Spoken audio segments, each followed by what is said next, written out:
तर नमस्कार मित्रांनो, मी ज्ञानेश्वर रेरे स्वागत करतो तुमचं आपल्या यूट्यूब चॅनलवर। मित्रांनो, थंबनेल बघून तुम्हाला नक्कीच समजलं असेल। तर आपण आलो आहे मित्रांनो एक चविष्ट अशी रानभाजी शोधण्यासाठी। तर तिचं नाव तांदूळका म्हणून आहे मित्रांनो। तर खाण्यासाठी एकदम चवदार आणि आयुर्वेदिक रानभाजी आहे मित्रांनो। तर वातावरण एकदम भारी झाले मित्रांनो। संध्याकाळचे आता 5 वाजतायत आणि दुपारी भरपूर पाऊस पडला आणि आता एकदम वातावरण क्लिअर झाले। आजूबाजूने बघा पूर्ण धुकं पसरले आणि एकदम क्लिअर वातावरण आहे। इकडं आपलं गाव दिसतंय मित्रांनो, तिकडनं आलोय आपण। गेले 8-15 दिवस झाले मित्रांनो, मे महिन्यातच पाऊस पडले आणि रानभाज्यांना पण बराचसा बहर आले। गेल्या मागच्या काही दिवसात बऱ्याचशा रानभाज्या खायला मिळाल्या। चाईची भाजी, परत लुतूची आपलं बडद्याची भाजी आणि आज तांदूळक्याची भाजी घ्यायला आलोय मित्रांनो। तर तुम्हाला मी भाजी दाखवतो, एकदम सोपी ओळख आहे मित्रांनो। तर तुम्हाला मी भाजी दाखवतो, हे बघा इथं ही भाजी दिसते आपल्याला। एकदम सोपी ओळख, तिला वगैरे असे फुलं वगैरे काही येते नाही एवढे, एकदम सोपी ओळख आहे बघा। आणि खायला एकदम चवदार। तर अशी ही दिसणारी एक अशी बघा सोप्या प्रकारची दिसणारी भाजी आहे। आणि कोरडूची तुम्हाला कोरडू दिसते बघा, ही एक कोरडूची भाजी आहे, एकदम चवदार खायला। या भाजीने पोट साफ होतं मित्रांनो।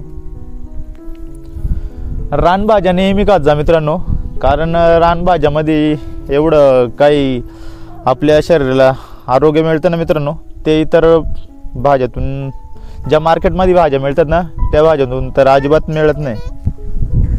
आणि आपण या भाजीची मित्रांनो एक छोटीशी रेसिपी पण बघू, एकदम सोपी प्रकारची रेसिपी आहे। जर तुमच्या इकडे ही रानभाजी जर मिळत असेल ना तांदूळका, तर नक्कीच एकदा बनवून खा, चवच एकदम बेस्ट आहे मित्रांनो या भाजीची। अशा प्रकारे ही कोवळी आपल्याला तोडून घ्यायची भाजी बघा। ही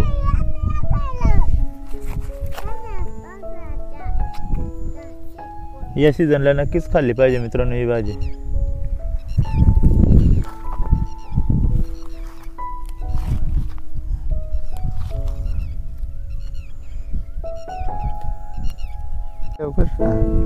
आतापर्यंत एवढी भाजी तोडून झाली आहे, तर एकाच ठिकाणी नाही ही भाजी मित्रांनो शोधून घ्यावं लागते। इथं भरपूर आहे मित्रांनो भाजी।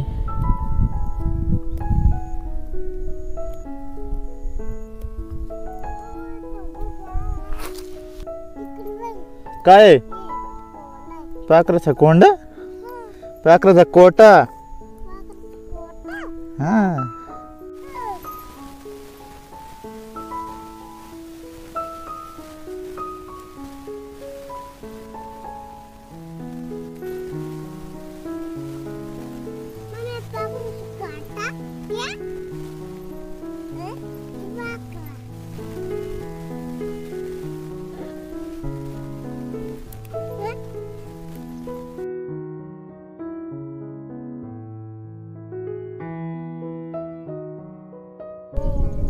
गुजरात काय। तर आपली भाजी वेचायचं काम चालू आहे, मी पण वेचतो काही। तर बऱ्यापैकी साचली आहे आता भाजी, पण काय दिसत नाही एवढी इकडून।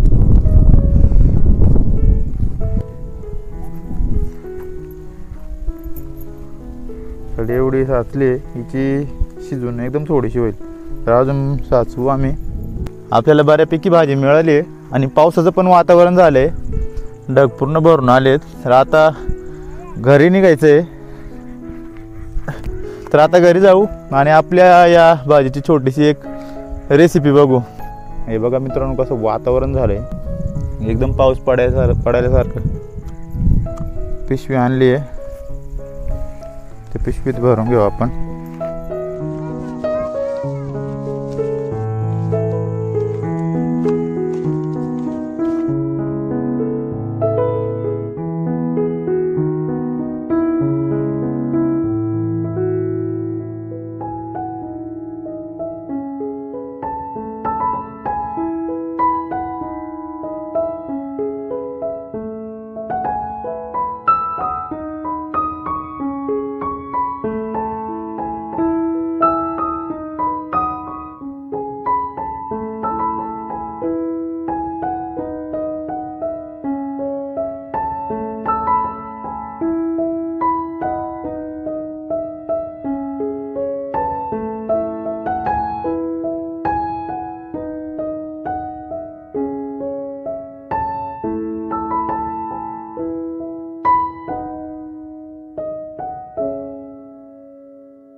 आपली भाजी तयार आहे.